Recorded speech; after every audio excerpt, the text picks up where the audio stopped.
विद्यार्थी मित्रांनो, आपण मागणीचे विश्लेषण हे प्रकरण अभ्यासत आहोत. यामध्ये आपण मागणीचा नियम अभ्यासलात. आज आपण मागणीच्या नियमाचे अपवाद हे अभ्यासणार आहोत.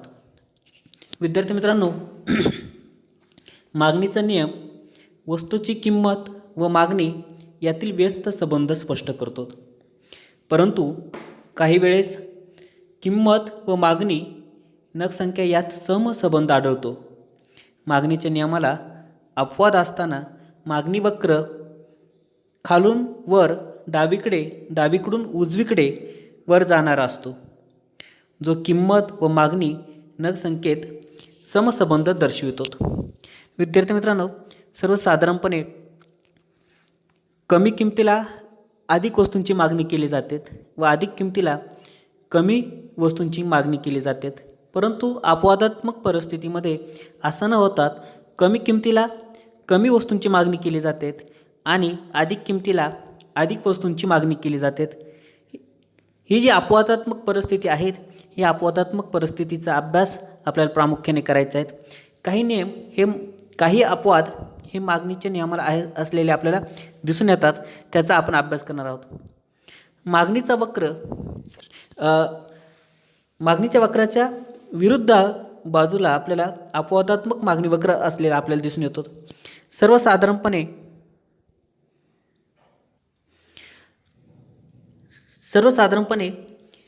मागणी वक्र हा डावीकडून उजवीकडे खाली येणारा असलेला आपण बघितलेला आहे. जसजशी किंमत वाढते तसतशी मागणी कमी होते किंवा जशी किंमत कमी होते तशी मागणी वाढते. परंतु अपवादात्मक परिस्थितीमध्ये मागणी वक्र हा डावीकडून उजवीकडे वरच्या दिशेला धनात्मक स्वरूपाचा जात असलेला आपल्याला दिसून येतो. अशा स्वरूपाचा वक्र जेव्हा असतो तो प्रामुख्याने अपवादात्मक मागणी वक्र म्हणून ओळखला जातो. मग मागणी वक्राचे प्रामुख्याने मागणीच्या नियमाला कोणकोणते अपवाद आहेत, या अपवादांचा आपल्याला प्रामुख्याने अभ्यास करायचा आहे. मागणीच्या नियमाला असलेला पहिला अपवाद आहे गिफेनचा विरोधाभास. कनिष्ठ वस्तू किंवा हलक्या प्रतीच्या वस्तू म्हणजे गिफेनच्या वस्तू, की ज्या वस्तूंच्या किमती कमी झाल्या तरी त्यांच्या मागणीत वाढ होत नाही. अशा वेळी जेव्हा वस्तूची किंमत कमी होते तेव्हा त्या वस्तूची मागणी कमी होते. विद्यार्थी मित्रांनो, असा अनुभव आपल्याला नेहमी येतो की ज्या हलक्या दर्जाच्या वस्तू असतात, या हलक्या दर्जाच्या वस्तूच्या बाबतीमध्ये जेव्हा त्या वस्तूंच्या किमती कमी होतात त्यावेळेस लोक त्या हलक्या वस्तू न घेतात त्यांच्याकडे ते अधिक चांगल्या दर्जाच्या वस्तू घेण्याचा प्रयत्न करतात. त्यामुळे हलक्या दर्जाच्या वस्तूंची किंमत कमी होऊनही त्यांची मागणी ही आपल्याला वाढलेली दिसून येत नाही, तर ती मागणी कमी होते. म्हणजे ही जी स्थिती आहे, किंमत कमी झाली तर मागणी वाढायला पाहिजे मागणीच्या नियमानुसार, ही परिस्थिती आपल्याला इथे आढळून येत नाहीत. ही अपवादात्मक परिस्थिती आहेत. हलक्या दर्जाच्या किंवा कनिष्ठ वस्तूंना गिफेन वस्तू म्हणतात. जेव्हा या वस्तूच्या किमती कमी होतात तेव्हा पूर्वीपेक्षा या वस्तूंची कमी नगसंख्या खरेदी केली जाते, कारण लोकांच्या वास्तव उत्पन्नात वाढ झाल्यामुळे लोकांची पसंती चांगल्या प्रतीच्या वस्तूसाठी राहते. प्रामुख्याने गिफेनच्या ज्या वस्तू आहेत किंवा त्यांना आपण गिफेन वस्तू असं म्हणतो. सर रॉबर्ट गिफेन यांनी इंग्लंडमध्ये पाव व मांस यांच्या मागणीशी निगडीत निरीक्षण केले. जेव्हा पावाची किंमत कमी होती तेव्हा त्याची मागणी घटते. त्याचवेळी सिल्कीचे पैसे तो उच्च दर्जाच्या मांस वस्तूवर खर्च करतो. की गिफेन यांनी निरीक्षण केलं की सर्वसाधारणपणे पाव ही हलक्या दर्जाची वस्तू आहेत आणि मांस हे उच्च दर्जाची वस्तू आहेत. तर पावाची किमती जेव्हा कमी होतात त्यावेळेस लोक पाव खरेदी न करता त्यावेळेस मांस खरेदी करतात, कारण ज्यावेळेस पावच्या किमती कमी होतात त्यावेळेस मांसाच्याही किमती कमी होतात आणि मांसाच्या किमती कमी झाल्यामुळे लोकांच्या त्या क्रयशक्तीमध्ये येतात, खर्च करण्याच्या क्षमतेमध्ये येतात. त्यामुळे लोक पाव घेण्याऐवजी मांस खरेदी करतात. म्हणजेच येथे पावच्या किमती कमी झालेल्या आहेत, तर नियमाने मागणी ही वाढायला पाहिजे, परंतु पावाची मागणी न वाढता पावाची मागणी आपल्याला इथे कमी होताना दिसून येते. यालाच गिफेनचा विरोधाभास असे म्हणतात. यालाच काय म्हणतात? गिफेनचा विरोधाभास. कनिष्ठ प्रतीच्या वस्तूंचा मागणी वक्र प्रामुख्याने आपल्याकडला आकृतीत दर्शवलेला आहे की जो आकृतीत दर्शवलेला वक्र आहे हा वक्र डावीकडून उजवीकडे वर जाणारा असतो. हा वक्र डावीकडून उजवीकडे वरती जाणारा असतो आणि मागणीचा वक्र जो आहे हा मागणीचा वक्र डावीकडून उजवीकडे खाली येणारा असतो. परंतु अपवादात्मक परिस्थितीमध्ये मागणी वक्र हा डावीकडून उजवीकडे वरती जाणारा असलेला आपल्याला दिसून येतो.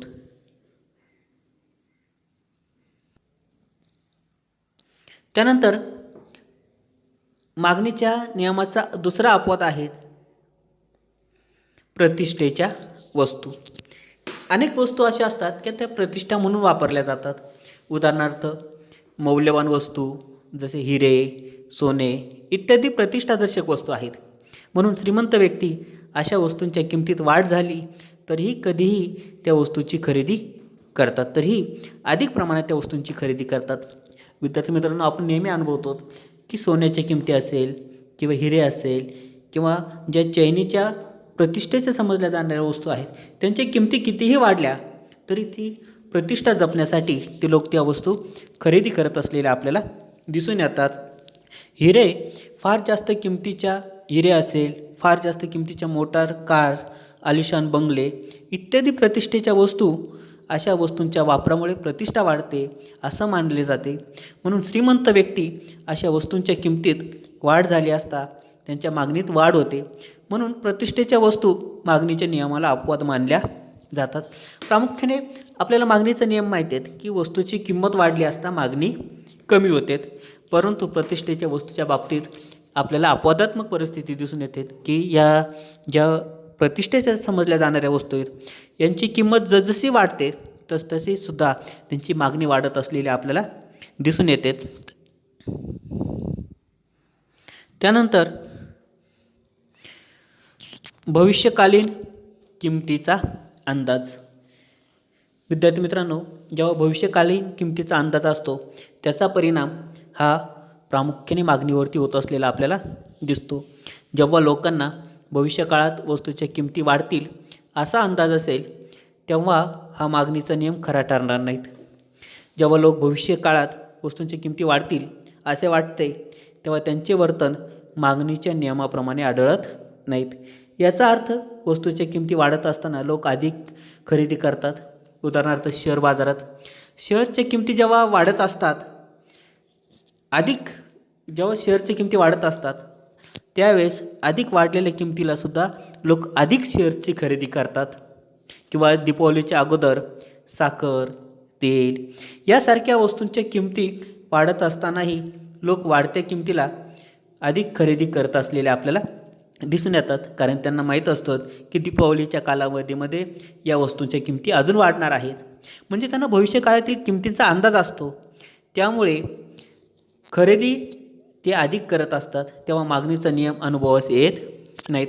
प्रामुख्याने भविष्यकाळातील किमतीचा अंदाज असतो त्यावेळेस किंमत वाढलेली असतानासुद्धा अधिक मागणी केली जाते. त्यानंतर विद्यार्थी मित्रांनो, पुढचा अपवाद आहे किमतीचा आभास. अनेक वेळा उपभोक्त्यांना असे वाटते की जास्त किमतीच्या वस्तू चांगल्या दर्जाच्या असतात आणि म्हणून त्या वस्तूच्या मागणीत मोठ्या प्रमाणात वाढ होते. उदाहरणार्थ उच्च दर्जाच्या वस्तूत की बरेच वेळा किमतीचा आभास अधिक किमतीची वस्तू अधिक चांगली, अधिक किमतीची वस्तू अधिक चांगली असा आभास निर्माण होत असतो. त्यामुळे मुळात त्या वस्तूंच्या किमती वाढलेल्या असतात तरीही लोक अधिक मागणी करत असतात आणि अशा वेळेस हा नियम मागणीचा नियम आहेत हा लागू होताना आपल्याला दिसत नाही किंवा मागणीचा नियम आपल्याला अनुभवास येत नाही. अनेक वेळा उपभोक्त्यांना असे वाटते की जास्त किमतीच्या वस्तू चांगल्या दर्जाच्या असतात. म्हणून अशा वस्तूंची किंमत वाढली असता त्यांची मागणी वाढते. उच्च दर्जाच्या वस्तूंची किंमत वाढत असतानाही मागणी वाढत असलेली आपल्याला दिसून येते. त्यानंतरचा अपवाद आहेत अज्ञान.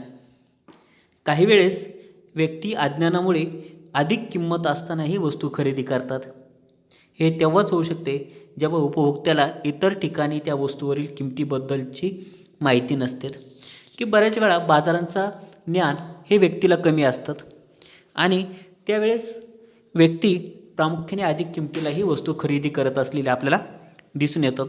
की बाजाराचं ज्ञान किंवा ती जी वस्तू आहेत त्या वस्तूची मुळात बाजारात किंमत किती आहेत याचा अनुभव नसल्या कारणामुळे सुद्धा, अज्ञानामुळे सुद्धा प्रामुख्याने वस्तूची किंमत वाढलेली असताना सुद्धा लोक अधिकाधिक खरेदी करताना आपल्याला दिसून येतात.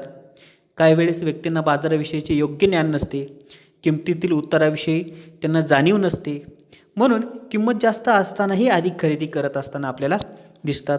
म्हणून ही जी अज्ञानासारखी परिस्थिती आहे ही मागणीच्या नियमाला अपवाद असलेली आपल्याला दिसून येते.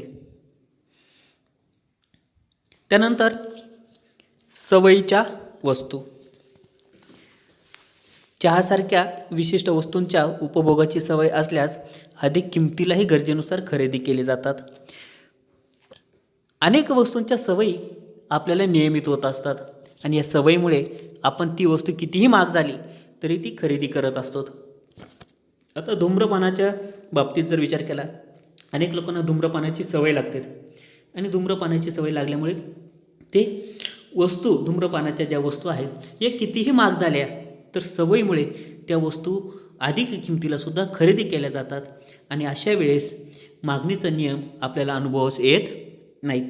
अशा पद्धतीने आपल्याला मागणीच्या नियमाचे अपवाद हे सांगता येतील. यानंतर विद्यार्थी मित्रांनो, आपण मागणीतील विचलन व मागणीतील बदल अभ्यासणार आहोत. मागणीतील जे विचलन आहेत हे मागणीतील विचलन आपण अभ्यासू. इतर परिस्थितीत बदल न होता केवळ किमतीतील बदलामुळे जेव्हा मागणीत चढ उतार होतात तेव्हा त्याला मागणीतील विचलन म्हणतात. की प्रामुख्याने ज्या इतर परिस्थिती आहेत या इतर परिस्थितीमध्ये कुठल्याही प्रकारचा बदल होत नाहीत. इथे इतर परिस्थिती स्थिर राहते आणि किंमत कमी किंवा किंमत अधिक, किंमत कमी होते किंवा किंमत वाढते. या किमतीतील बदलामुळे मागणीत जो बदल होतो त्यास मागणीचे विचलन असे म्हटले जाते.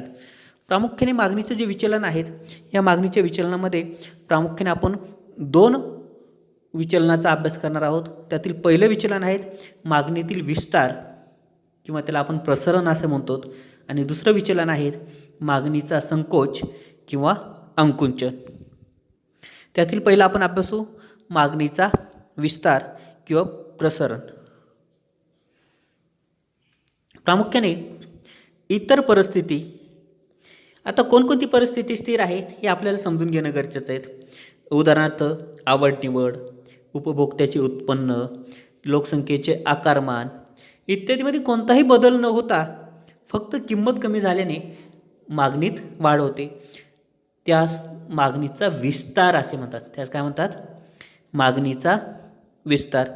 की इतर परिस्थिती स्थिर आहेत, आवड निवड स्थिर आहे, उपभोक्त्याचे उत्पन्न स्थिर आहे, लोकसंख्येचं आकारमान स्थिर आहेत, यात काहीच बदल होत नाहीत, फक्त किंमत कमी झाली आणि फक्त किंमत कमी झाल्यामुळे मागणी जी वाढ होते, मागणी जो वाढते त्यास आपण मागणीचा विस्तार असं म्हटलं जातं. आता मागणीचा जो विस्तार आहे हा मागणीचा विस्तार प्रामुख्याने आपल्याला आकृतीच्या सहाय्याने अभ्यासायचा आहे. बघा विद्यार्थी मित्रांनो, मागणीचा जो वक्र आहे हा वक्र प्रामुख्याने मागणी वक्रावर खालच्या दिशेने सरकतो. आपण आकृतीच्या सहाय्याने अभ्यासू. बघा आपल्याला आकृतीमध्ये क्ष अक्ष दिलेला आहे. क्ष अक्षावरती मागणी दर्शवलेली आहेत. या अक्ष दिलेला आहेत. या अक्षावरती किंमत दर्शवलेली आहेत. यामध्ये प्रामुख्याने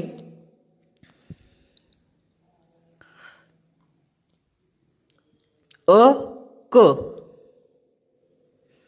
इतकी मूळ किंमत आहेत. अ क इतकी काय आहेत? मूळ किंमत आहेत. अ क मूळ किंमत असताना ब इतकी मागणी आहेत. ब इतकी मागणी आहेत. किती मागणी आहेत? अ क किंमत असताना ब इतकी मागणी आहे. किंमत कमी झाली. क 1 पर्यंत किंमत कमी झाली. किंमत किती काय झाली? किंमत कमी झालेली इथे. क 1 पर्यंत किंमत कमी झालेली. तर मागणी किती वाढली? ब 1 पर्यंत मागणी वाढलेली आपल्याला दिसून येते. ब 1 पर्यंत मागणी वाढलेली आपल्याला दिसून येते. म्हणजेच मूळ मागणी वक्र हा खालच्या दिशेने सरकलेला आपल्याला दिसून येतो. मूळ मागणी वक्र जो आहे हा मूळ मागणी वक्र खालच्या दिशेने सरकलेला दिसून येतो. अशा पद्धतीने इथे मागणीचा विस्तार झालेला आहे. किंमत इतर परिस्थिती स्थिर आहेत, फक्त किंमत कमी झालेली आहे. इतर परिस्थिती स्थिर आहेत, किंमत कमी झाली. किंमत किती कमी झाली? तर क 1 इतकी किंमत झाली कमी झालेली.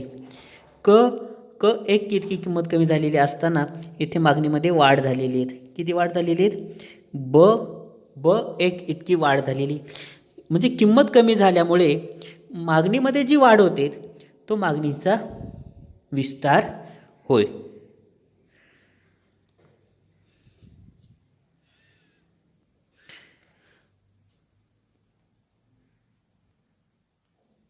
इथे विद्यार्थी मित्रांनो, इतर परिस्थिती जसे आवड निवड, उपभोक्त्याचे उत्पन्न, लोकसंख्येचे आकारमान इत्यादीमध्ये कोणताही बदल न होता फक्त किंमत कमी झाल्याने मागणीत वाढ होते, तेव्हा त्यास मागणीचा विस्तार असे म्हणतात. मागणी वक्र ही त्याच मागणी वक्रावर खालच्या दिशेने सरकते. इथे जी मागणी वक्र आहेत हा मागणी वक्र त्याच वक्रावरती काय झालेला आहे? खालच्या दिशेने सरकलेला आहेत. त्यानंतर विद्यार्थी मित्रांनो,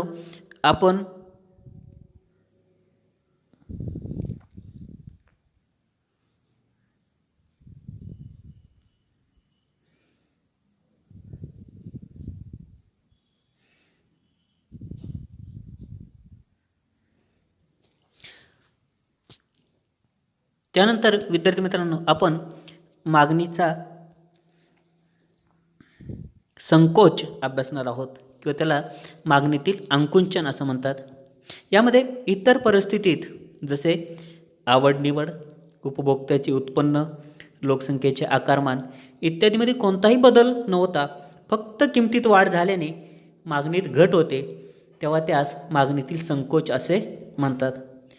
म्हणजे विद्यार्थी मित्रांनो, संकोच आणि विस्तार यामध्ये इतर परिस्थिती स्थिर असते. आवड निवड असेल, उपभोक्त्याचे उत्पन्न असेल, लोकसंख्येचे आकारमान असेल इत्यादीमध्ये कोणताही बदल होत नाहीत. विस्तार होत असताना फक्त किंमत कमी होते आणि मागणीमध्ये वाढ होते, आणि संकोच होत असताना किंमत इतर परिस्थिती स्थिर असते, फक्त किंमत वाढते आणि किंमत वाढल्यामुळे मागणीमध्ये जी घट होते त्यास आपण मागणीचा संकोच असं म्हणतो. आता मागणी ही त्याच मागणी वक्रावर वरच्या दिशेने सरकते, हे आपण कोष्टकाच्या आकृतीच्या साहाय्याने अभ्यासू. आता विद्यार्थी मित्रांनो, इथे प्रामुख्याने क्ष अक्ष दर्शवलेला आहेत. इथे या अक्ष दर्शवलेले आहेत. क्ष अक्षावरती मागणी दर्शवलेली आहेत आणि या अक्षावरती किंमत दर्शवलेली आहेत. इथे मूळ मागणी वक्र जो आहेत क इतकी किंमत आहेत. क इतकी किंमत असताना ब इतकी मागणी आहेत. आता इथे मागणीमध्ये किमतीमध्ये वाढ झालेली आहेत. किमतीमध्ये काय झालेली आहेत? वाढ झालेली आहेत. किती वाढ झालेली आहेत? क 1 इतकी वाढ झालेली आहे. आता क इतकी किमतीमध्ये वाढ झाल्यामुळे काय झालेलं आहे? तर मागणी ही कमी झालेली आहे. किती कमी झालेली आहेत? तर इथे मागणी ही कमी झालेली आपल्याला दिसून येते. इतकी मागणी ही कमी झालेली आपल्याला दिसून येते. म्हणजे मागणी कमी झाली आहे, म्हणजे मागणीचा संकोच झालेला आहे. आता हा जो वक्र आहे हा प्रामुख्याने त्याच मागणी वक्रावर वरच्या दिशेने दर्शवला जातो.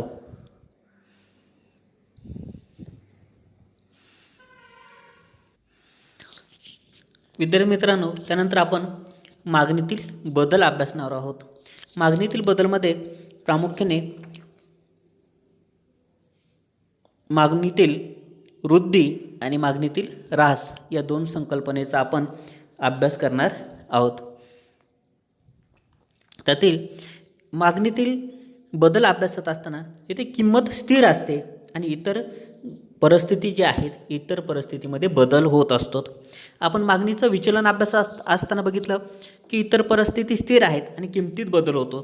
तर मागणीतील बदलामध्ये किंमत स्थिर राहते आणि इतर परिस्थितीमध्ये काय होतो, बदल होतो आणि इतर परिस्थितीच्या बदलाचा परिणाम मागणी कमी किंवा मागणी अधिक होण्यावरती हा प्रामुख्याने होत असतो. तर सर्वसाधारणपणे आपण मागणीची वृद्धी किंवा वाढ अभ्यासू. इतर परिस्थितीमध्ये जसे उपभोक्त्यांच्या आवडीनिवडी, उपभोक्त्याचे उत्पन्न, नैसर्गिक परिस्थिती इत्यादीमध्ये अनुकूल बदल होतो आणि किंमत स्थिर असल्याने मागणीत वाढ होते, तेव्हा त्यास मागणीची वृद्धी असे म्हणतात. इथे आपल्याला एक गोष्ट लक्षात घेणं गरजेचं आहे. किंमत स्थिर आहे, बदल होतो तो इतर परिस्थितीमध्ये बदल होतो आणि इतर परिस्थितीमध्ये बदल झाल्यामुळे काय होते की जी मागणी वाढते त्या वाढलेल्या मागणीला आपण मागणीची वृद्धी असं म्हणत असतो किंवा मागणीची वाढ असं म्हणत असतो. तेव्हा त्या मागणीतील वृद्धी असे म्हणतात. मागणी वक्र हा मूळ वक्राच्या उजवीकडे स्थानांतरित होत असतो. जो मागणी वक्र आहेत हा मागणी वक्र मूळ वक्राच्या उजवीकडे स्थानांतरित होत असतो. मागणीतील बदल म्हणजे मागणीतील वृद्धी किंवा ऱ्हास होय. किंमत व्यतिरिक्त उत्पन्न, लोकसंख्या, उपभोक्त्यांच्या आवडीनिवडी यासारख्या अनेक घटकांचा परिणाम मागणीवर होत असतो.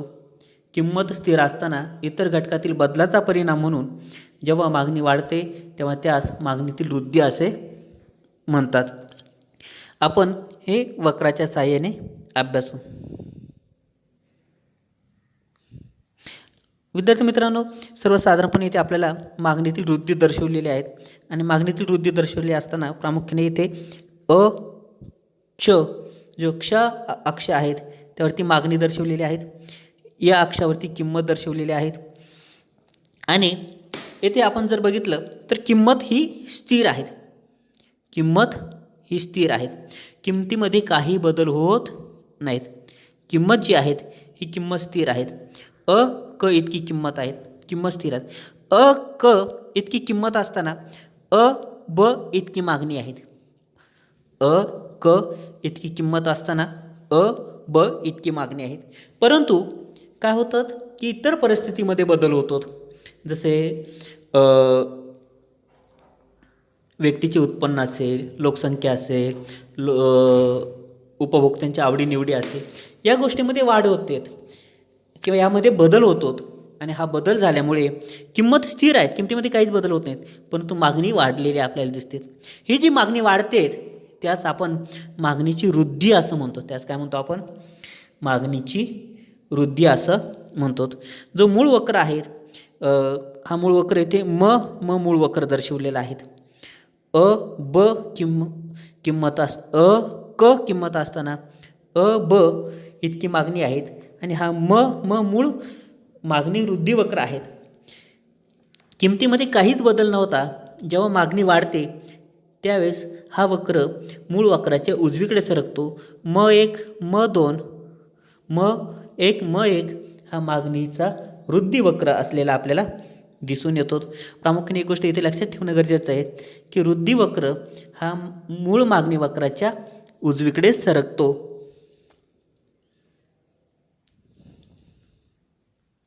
त्यानंतर विद्यार्थी मित्रांनो, आपण मागणीतील ऱ्हास ही संकल्पना अभ्यासणार आहोत. मागणीतील घट इतर परिस्थितीमध्ये जसे उपभोक्त्यांच्या आवडीनिवडी, उपभोक्त्यांचे उत्पन्न, नैसर्गिक परिस्थिती इत्यादीमध्ये प्रतिकूल बदल होतो आणि या प्रतिकूल बदल होत असताना किंमत स्थिर असल्याने मागणीत घट होते, तेव्हा त्यास मागणीतील ऱ्हास असे म्हणतात. की इतर परिस्थितीमध्ये बदल होतो आणि इथे किंमत काय आहेत, स्थिर आहेत. किंमत स्थिर असताना इतर परिस्थितीमध्ये झालेल्या बदलामुळे मागणी घट होते आणि या मागणीतील घटेलाच आपण मागणीचा ऱ्हास असं म्हणतो किंवा मागणी जी कमी होते त्याला आपण मागणीचा ऱ्हास असे म्हणतो. मागणी वक्र हा मूळ मागणी वक्राच्या डावीकडे स्थानांतरित होत असलेला आपल्याला दिसून येतो. हे आपण आकृतीच्या साहाय्याने बघू. प्रामुख्याने येथे आपल्याला क्ष अक्ष दर्शवलेला आहे, इथे मागणी दर्शवलेली आहेत, या अक्ष दर्शवलेला आहेत, तिथे आपल्याला किंमत दर्शवलेली आहेत आणि इथे प्रामुख्याने अ क इतकी किंमत असताना इतकी किंमत असताना ब इतकी मागणी आहेत, ब इतकी मागणी आहे. आता इतर परिस्थितीमध्ये बदल झाला, इतर परिस्थितीमध्ये बदल झाला आणि इतर परिस्थितीमध्ये बदल झाल्यामुळे मागणी कमी झालेली आहे. किंमत तर स्थिर आहेत, किमतीमध्ये काही बदल झालेला नाहीत. किंमत तर स्थिर आहेत, किमतीमध्ये काही बदल झालेला नाहीत आणि इतर परिस्थितीमध्ये बदल झाल्यामुळे मागणी काय झालेली आहेत, कमी झालेली आहेत. मागणी काय झालेली आहेत, कमी झालेली.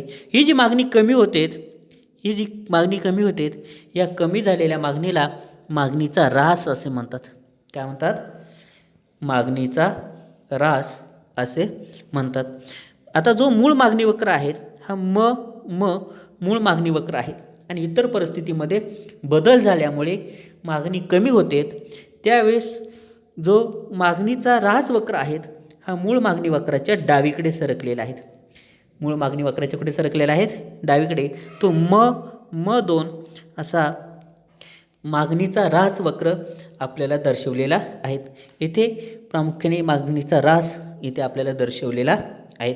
अशा पद्धतीने विद्यार्थी मित्रांनो मागणीतील विचलन आणि मागणीतील बदल याचा आपण अभ्यास केलेला आहे की प्रामुख्याने मागणीतील जे विचलन आहेत हे मागणीतील विचलन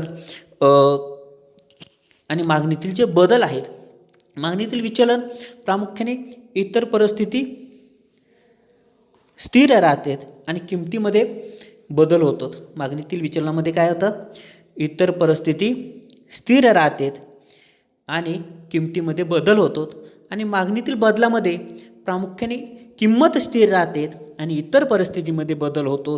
त्यामुळे मागणी कमी किंवा जास्त होत असते, मागणी कमी किंवा जास्त होत असते. त्यानुरूप मागणीचा विस्तार किंवा मागणीचा संकोच, मागणीची वृद्धी किंवा मागणीचा ऱ्हास या संकल्पना आपल्याला चांगल्या पद्धतीने समजून घेता येतात.